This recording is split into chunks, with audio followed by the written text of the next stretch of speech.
xidiga garabka weerarka ugu ciyaara kooxda kubadda cagta ee Inter Milan Ivan Perisic ayaa la soo sheegayaa in bartilmaameedka ugu weyn suuqa kaliibsiga waqtigan sii noqonayo.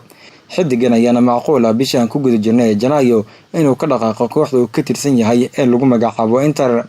Nerazzurri ayaa dhankeeda u hamuun qabtay inay keensato ciyaaryahanno kala duwan oo garbaha weerarka ciyaara. Croatian-kan ayaana dalabyo kala duwan waxa uu ka helayaa Atletico Madrid, Bayern Munich iyo kooxda kubadda cagta Manchester United. xidigan ayaa qudhiisa doonaya in uu ka ciyaaro horyaal aan ahayn Talyaaniga, waana mid ka mid ah ciyaaryahanada kala duwan ee bandhig wacan kooxda kubadda cagta Inter ku sameynaya. sidoo kale qaab ciyaareed loo riyaaqo ayuu ku sameeyey koobka adduunka markii xulkiisa ula tigsay finaalka koobkaasi.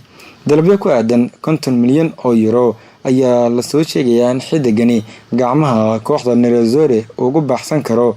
2015 ayuu kooxda ku soo biiray 150 kulan ayuu ka soo dhex muuqday tartamada oo dhan. qandaraaska kula jiro kooxda kubadda cagta ee Inter ayaana dhamaanaya 2021, laakiin warbaahinta ayaa soo jeedinaysan xidigan uu arkin in uu kooxda ku sii sugnaado inta ka aasan qandaraaskiisa.